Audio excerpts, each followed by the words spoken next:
Masa dolayısıyla bir yere bir okuyalım.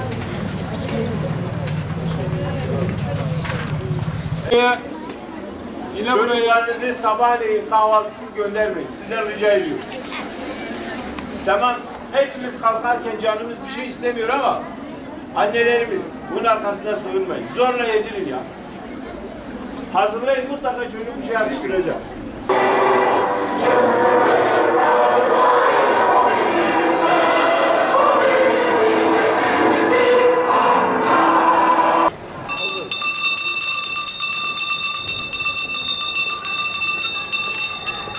Hadi hayırlı olsun.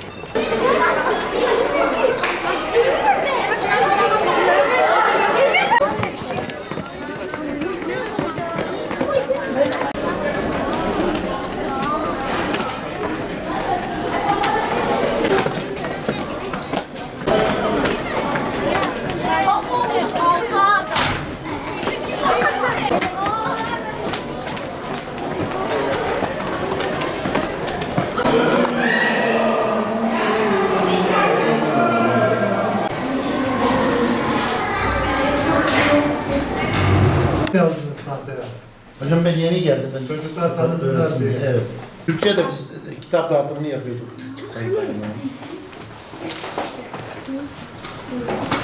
Evet. İlk hafta böyle geçer. Evet. Hangi takımısın?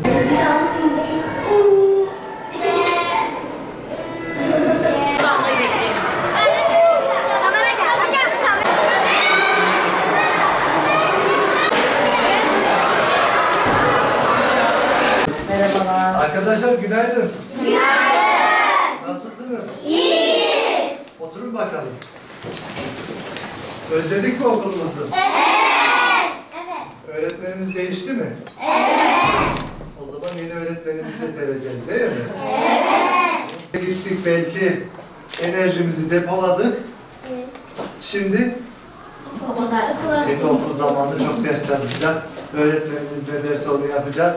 Ödevlerimizi annemize babamıza Yapacağız. değil mi? Evet. Geldim. Niye değişti öğretmenimiz diyecektim ama.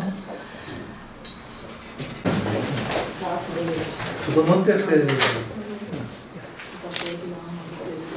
Defterimiz güzel, kalemimiz güzel. Hatıra fotoğrafını da çekelim. Daha yeni gelmiş İstanbul'dan. Bu sene gelmiş sınıfa. Onunla yeni tanıştı arkadaşları. İstanbul güzel mi?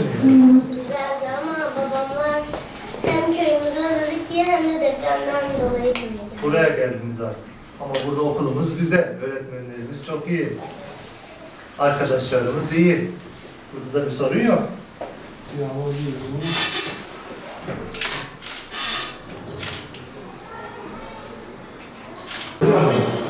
Hayır.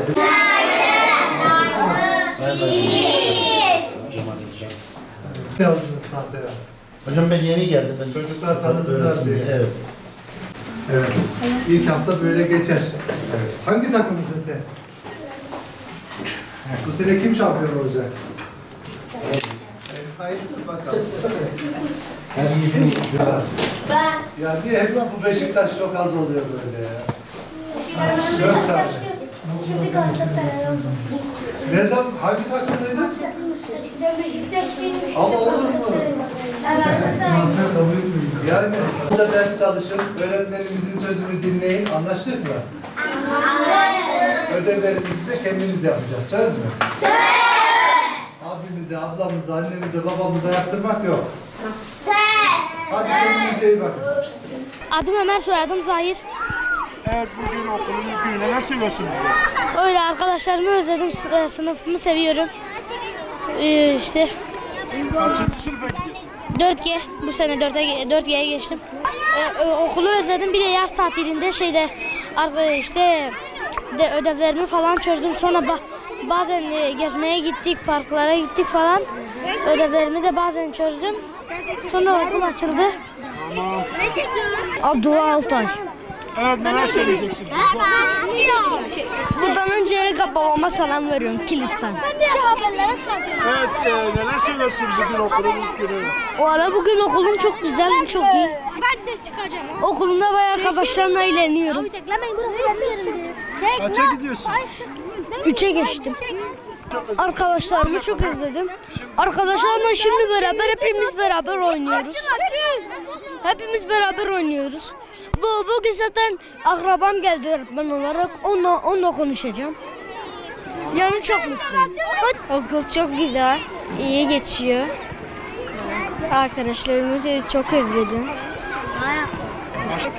Arkadaşlarımla oynadım tatilde. 4. sınıfa gidiyorum. Okula geliyorum. Arkadaşlarımı falan özledim. 3'e gidiyorum. Çok heyecanlıyım.